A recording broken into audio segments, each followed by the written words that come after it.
From Caleb's journal. I'll write about winter, and if I'm lucky, maybe something else will happen.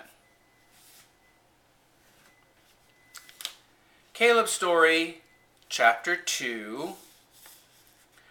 That afternoon something happened. Something that gave me more than schoolwork and chores and weather to write about. Snow fell heavier during the morning, and I stayed home from school. It was hard to get home from school when there were storms. Once we had to stay all night in our schoolroom, sleeping close to the wood stove in our coats and hats and mittens, making our lunches last through the night, listening to the wind moaning around the corners of the school, listening to Mr. Willett, our teacher, snore. When the wind grew stronger, Sarah sent me out to bring in all the animals, sheep from the west meadow, the cattle, and 2 of the horses. Cassie helped me herd the sheep. The wind blew Cassie's long hair loose from under her hat. "Do we like winter?" Cassie asked. I looked at her quickly. I could tell she wasn't kidding.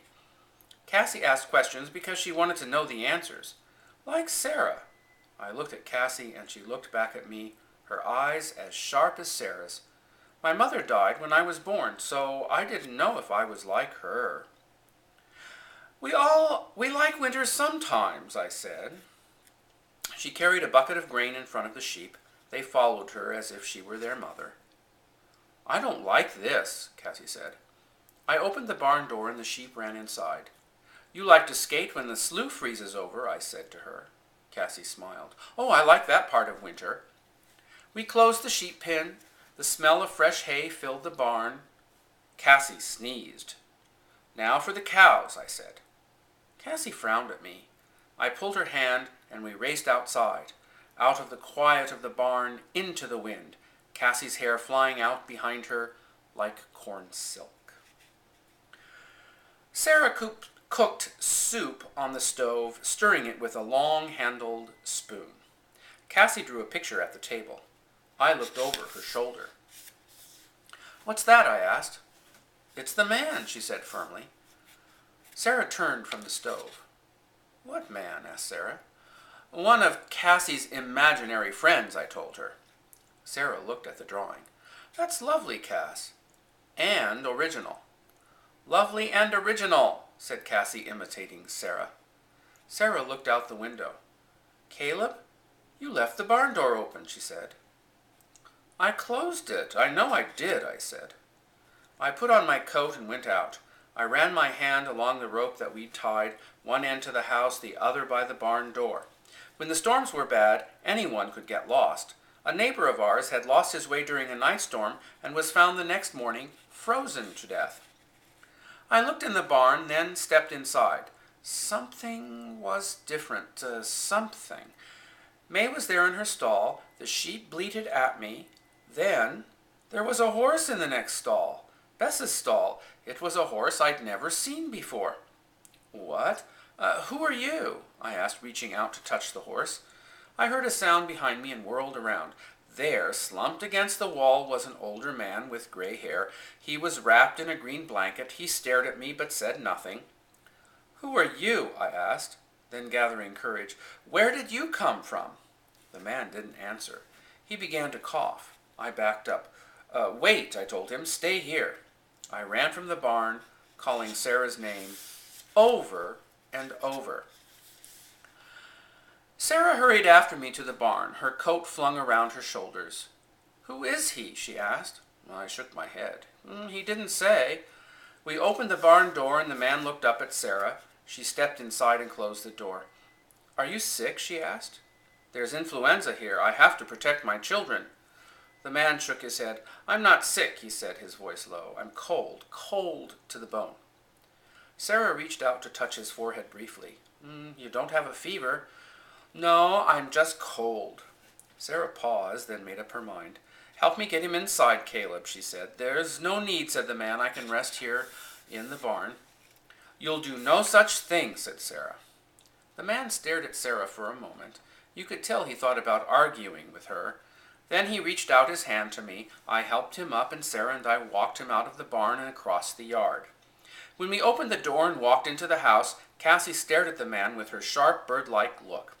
Sarah helped the man to a chair and put a quilt around him.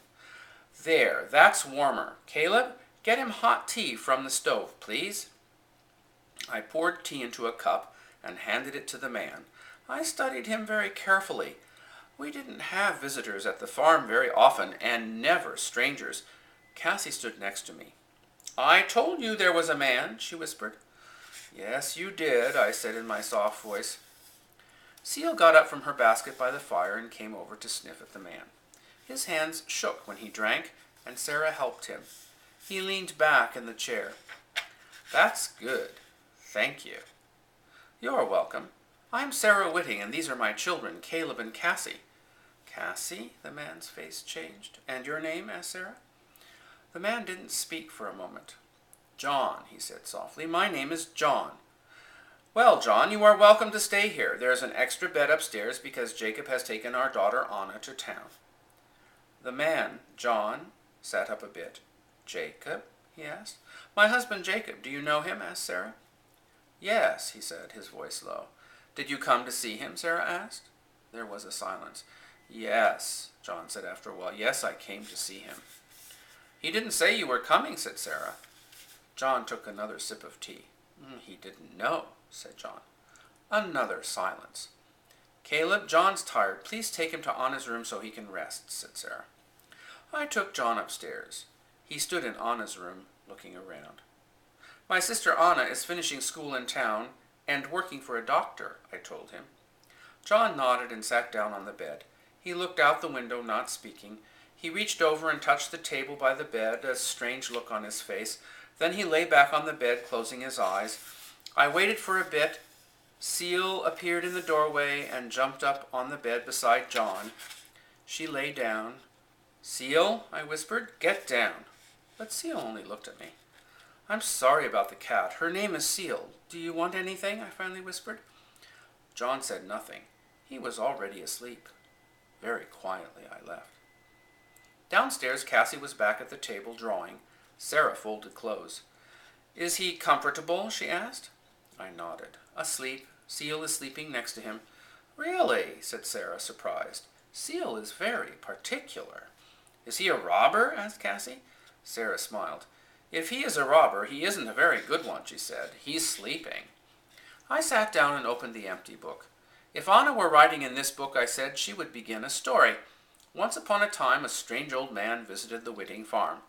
A robber, said Cassie slyly. Stop that, Cassie. He's not a robber, said Sarah. Now I have something to write about in my book, I said. There are always things to write about, Sarah said. Thoughts, fears, wishes, hopes, dreams. I looked across the table at Cassie. Her mouth formed the word robbers. I smiled and began to write. Another journal entry by Caleb. At last something has happened here. Not just snow and wind and chores. A strange man has come to the farm. Cassie found him first. He is not imaginary, but he is mysterious.